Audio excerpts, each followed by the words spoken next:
facing the elements and coming out today. Thanks for your attending this event. My name is Mack Owens. I'm the Dean of Academics here at the Institute of World Politics. If you don't know anything about IDOVP, we are an independent graduate school of national security affairs. We offer 3 master's degrees, full-time, full MAs, executive and a professional MA, and 18 certificates. And as of today, we've also been approved to offer a professional doctorate. So we're very thrilled about that. That news just came over the wire just a few minutes ago.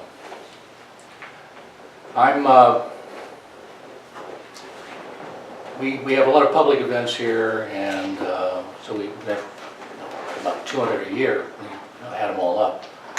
And of course, we have Veterans Days coming up on Saturday, and we thought it was an appropriate time actually to talk about a little bit about this.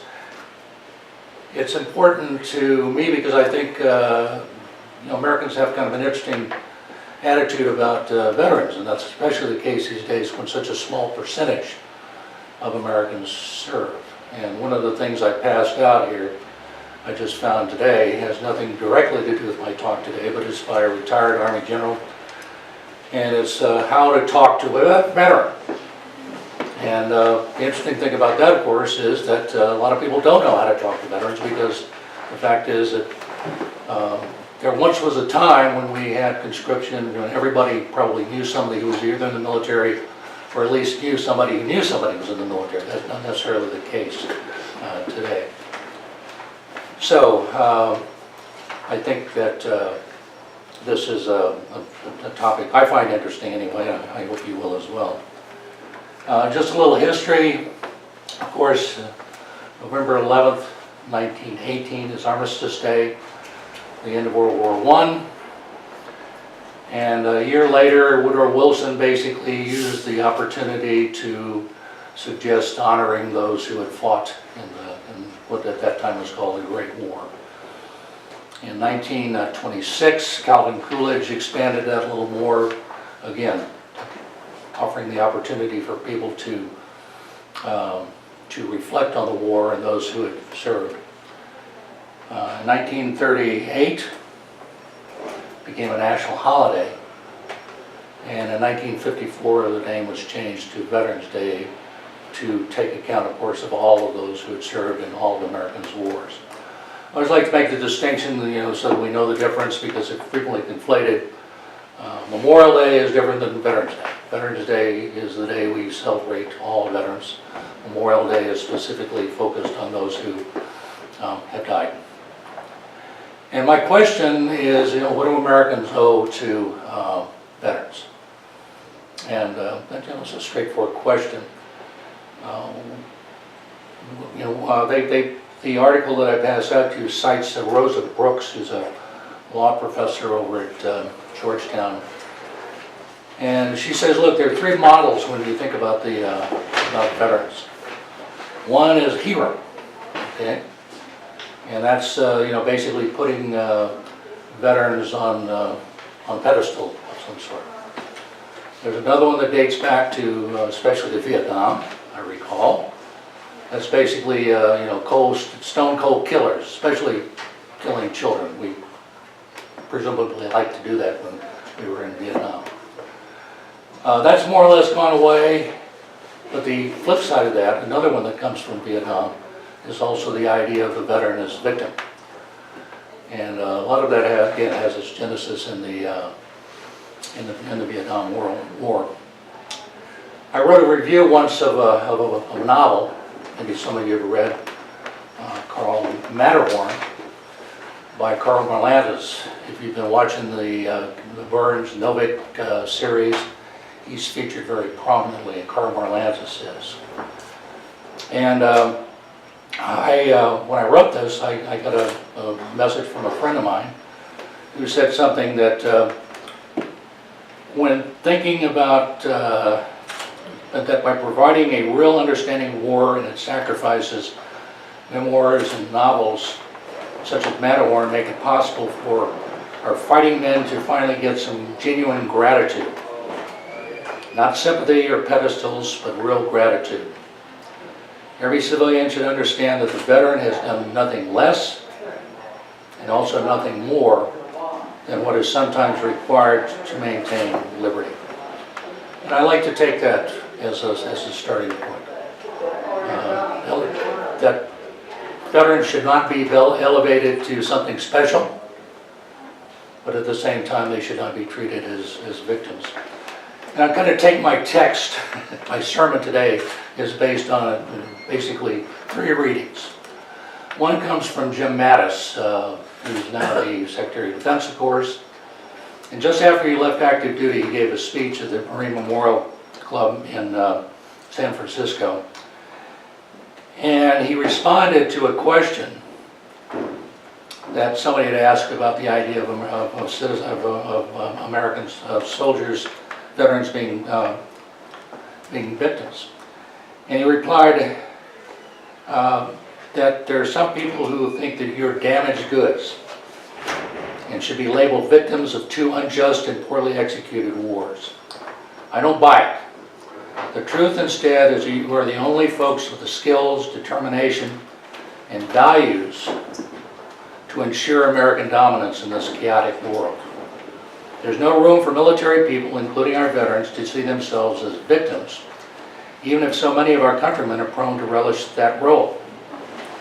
While victimhood in America is exalted, I don't think our veterans should join those ranks. Now, one of Mattis's targets as a component of the major veteran as victim narrative is the idea of post-traumatic stress disorder, which he calls a disease orientation towards combat stress. Now, the fact is that anyone who has experienced combat is never the same as they were before. One who's seen a comrade die, or who's looked in the eyes of an enemy who he's about to kill, lest his enemy kills him, is forever transformed. But the disease orientation underlying PTSD paints the combat veteran as one who is broken and cannot be repaired, who is a threat to society and needs to be medicated, and who might explode in violence at any time. While not denying the existence of PTSD, I'll come back to that later, Mattis offers an alternative which he calls post-traumatic growth. Post-traumatic growth has echoes of Nietzsche's aphorism from Twilight of the Idols. Quote, "From life's school of war, what does not kill me makes me stronger." In Mattis's view, PTG, post-traumatic growth, describes the fact that most veterans return from war with the potential to be stronger than before. The post-traumatic growth orientation holds that what the returning veteran needs is time and support in order to actualize the potential for growth. Carl Marlandes makes a similar argument in What It Is Like to Go to War, his nonfiction follow-up to Matterhorn. Marlandes calls war the Temple of Mars, a sacred space that possesses a mystical quality for those who fight it. A major thrust of Marlandes' argument is that the modern liberal society doesn't recognize the psychological split that war engenders in those who fight it. Killing is what soldiers do for society, but the split it creates in the soldier's psyche is a spiritual weight that the combat veteran will carry for the rest of his life. In the HBO series The Pacific, the father of future Marine Eugene Sledge, a genteel Southern physician who served in World War I, tells his son that the worst thing about treating those combat boys from the Great War was not that their flesh had been torn, but that their souls had been torn out. Marlandes captures the source of this spiritual burden from the soldiers of a liberal society, writing that war is the antithesis of the most fundamental rule of moral conduct. To survive psychologically in the proximity of Mars, one has to come to terms with stepping outside of conventional moral conduct. This means coming to terms with guilt over killing and maiming other people. But what one does or witnesses in war is properly seen as a source of strength, not victimhood.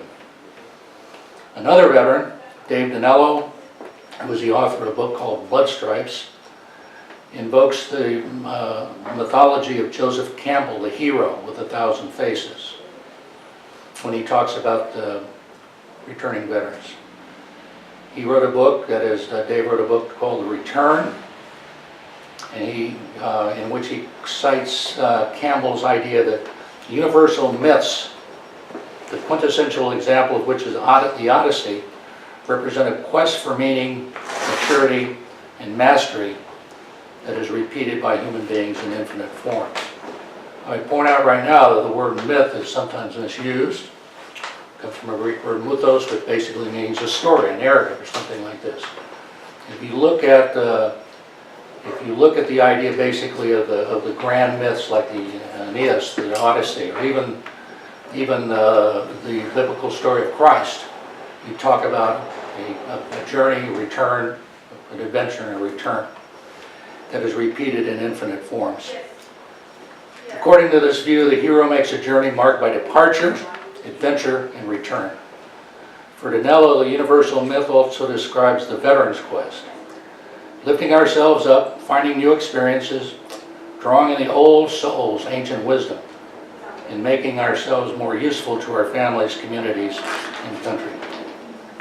Mattis, Marlanus, and Dinello all treat the veteran as an object of admiration and respect, not a victim. But as Mattis observes, the veteran as victim narrative exerts a profoundly powerful influence over the American people. It can be seen in the news stories that paint veterans as overrepresented in rates of suicide, drug abuse, homelessness, and incarceration.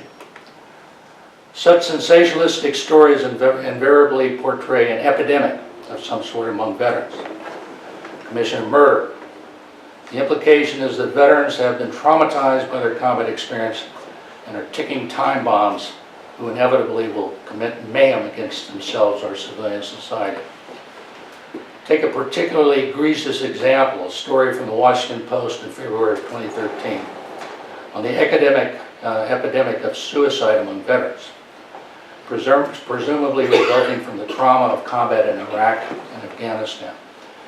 It features a photo of a young, healthy Navy SEAL who did indeed commit suicide. Though in reality, this story makes clear that most of the veterans who commit suicide are over 50 with no connection to either of the recent wars. Such stories are fundamentally flawed. Do some veterans commit suicide?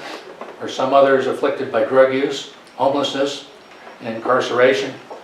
Of course, but it is always necessary to compare veterans with non-veterans by age cohort, something that sensationalist reporting based on veteran as victim angle habitually fails to do. When such comparisons are made, the claim that veterans are uniquely likely to lead dysfunctional lives falls apart. But the very number of such stories confirms Mattis's contention that the veteran as victim narrative is strongly embedded in the American psyche and seems to be a constant feature of our view of veterans. However, as the old adage has it, it's not the things we don't know that get us into trouble, it's the things we know that just ain't so. But in order to correct the narrative, it is important to understand its origins. Quote, "The country doesn't know it yet, but it has created a monster in the form of millions of men who have been taught to deal and to trade in violence, and who are given the chance to die for the biggest nothing in history. Men who have returned with a sense of anger and a sense of betrayal, which no one has yet grasped." So testified John Kerry before the Senate Committee on Foreign Relations in April of 1971. The image of the veteran as victim has its genesis in the anti-Vietnam War left of the 1960s and 70s. According to this image, the Vietnam War was uniquely brutal and unjust, and it brutalized those who fought it. At first, the anti-war left vilified veterans as war criminals and baby killers. But this approach evolved into the idea that the Vietnam veteran is a victim. He was victimized first by his country, which disproportionately sent off the poor to fight an unjust war. Then he was victimized by the military that dehumanized him and turned him into a killer. One who was dangerous to society because he could lash out at any time. The press was complicit in perpetuating this negative stereotype. A fellow named B.G. Burkett, Judge Burkett, and Glenna Whitley's great book, Stolen Valor, published in 1998, explains how this works. Burkett used the Freedom of Information Act to check the actual records of the image makers, used by reporters to flesh out their stories on homelessness, Agent Orange, suicide, drug abuse, criminality, and alcoholism. What he found was astounding. More often than not, the showcase veterans who cried on camera about their dead buddies, about committing or witnessing atrocities, or about some heroic action in combat that led them to their current dead end in life, were imposters. Many had never been to Vietnam, or even in the armed services.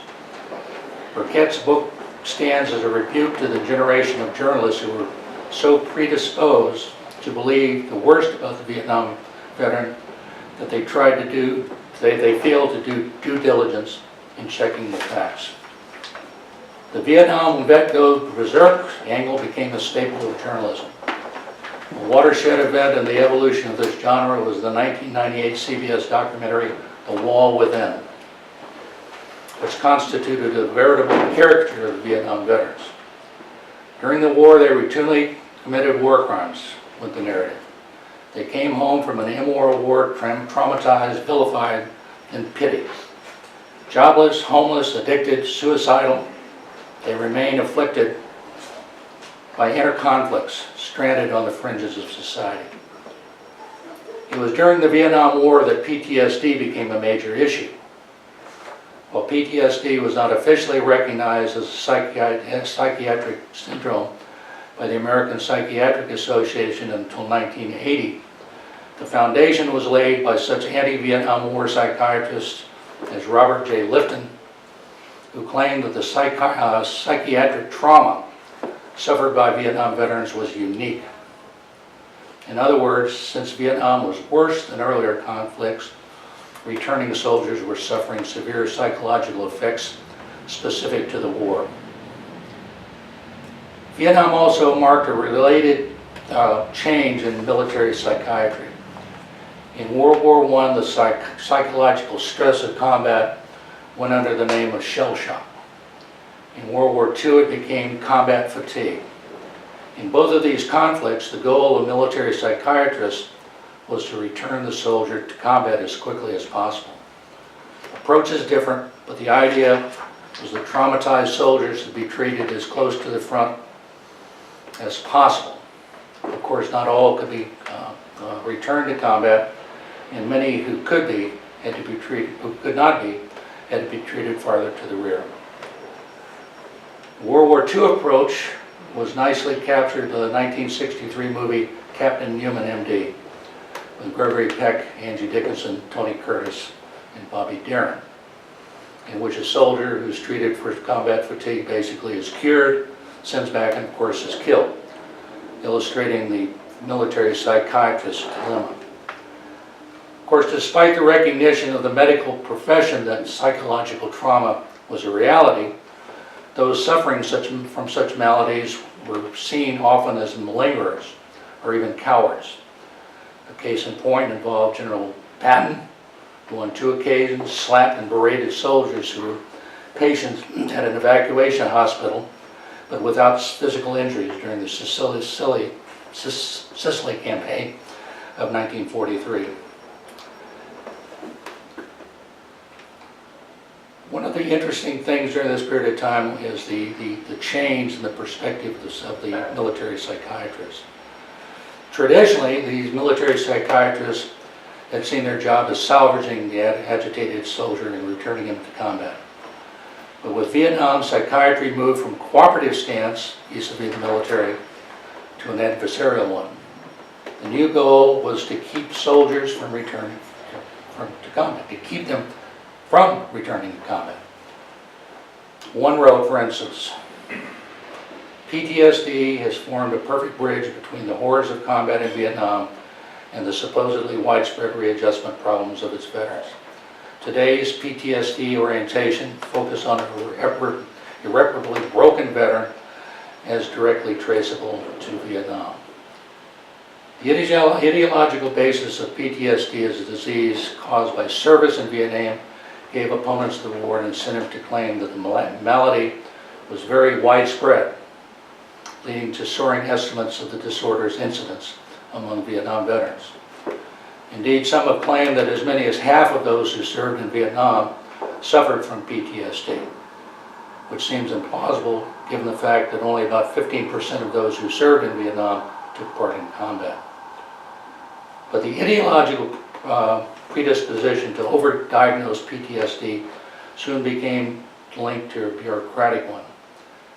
Just as PTSD was becoming an issue after Vietnam, the Veterans Administration was facing budget cuts due to the precipitous decline of the World War II veterans population. Thus, the VA had an incentive to overdiagnose PTSD in order to protect its budget. Ideology and the self-interest of bureaucrats constituted a very powerful combination. In addition, there's a conceptual problem that helps to explain some of the recent problems in VA. Most diagnoses of PTSD fail to distinguish between the stress that most combat veterans experience in the aftermath of combat, including which is called post-traumatic stress, and a more or less permanently disabling neuropsychiatric disease, PTSD, properly understood. Just about anyone who has been exposed to combat has at one time or another exhibited symptoms of PTS, that is post-traumatic stress, hypervigilance, flashbacks, insomnia, nightmares, depression, guilt, particularly survivor's guilt, and psychic numbing. But most veterans prevail over their demons and, like Odysseus, return home. Thus, as Mattis observed, the crucible of combat can lead to post-traumatic growth. The problem is that all too often PTS and PTSD are conflated. This is probably one of the factors that led to the recent scandals afflicting the Veterans Administration. Is that agency dragged down by bureaucratic inertia and incompetence? The answer is most certainly yes. It is also the case that the VA is swamped by disability claims for PTSD, which, for bureaucratic and political reasons, as suggested before, is overdiagnosed. The problem is that since not all of these are valid, you have a bureaucratic version of Gresham's Law. That is, bad claims of PTSD often drive out the good. Moreover, the veteran as victim's narrative has hampered efforts by those who want to distinguish between valid and invalid claims of neuropsychiatric disorder resulting from combat. Attempts to draw this distinction have often been blocked by the assumption that to question any claim of a veteran is to deny him what is his by right, reinforcing the veteran's status as a victim. The tragedy here is that unjustified claims of disability arising from overdiagnosis of PTSD means that less money is available to ensure that those truly suffering are receiving the care they need. A milestone of sorts of the veteran as victim's narrative occurred near the end of Bill Clinton's presidency when he signed legislation authorizing a plaque near the Vietnam Veterans Memorial to commemorate veterans who died after the Vietnam War of maladies attributed to Agent Orange and PTSD. According to the New York Times, quote, experts estimate that the number of veterans who died of these conditions is at least equal to the number inscribed on the wall, 58,220. There's not an ounce of scientific evidence to support this breathtaking assertion. Worse, the addition of the plaque to the memorial reinforces the stereotype of the Vietnam War veteran as victim. Indeed, the Times made the connection explicitly in its headline, new category of victims at the Vietnam Memorial. But the veterans of Vietnam have rejected the victim narrative. In response to a comprehensive VA survey taken in 1980 91% of respondents who had seen combat in Vietnam reported that they were glad they'd served their country. A healthy 80% agreed with the statement that the U.S. disagreed with the statement that the U.S. took advantage of me. Nearly 2 out of 3 that they said that they'd go back to Vietnam even knowing the way the war would end. If Vietnam veterans have largely rejected the veterans as victims narrative, so have the veterans of Iraq and Afghanistan. Nevertheless, they have also had to make the journey of Odysseus, the return from war to peace. As David Danello, as I said before, who's a veteran of Iraq, says, as we return,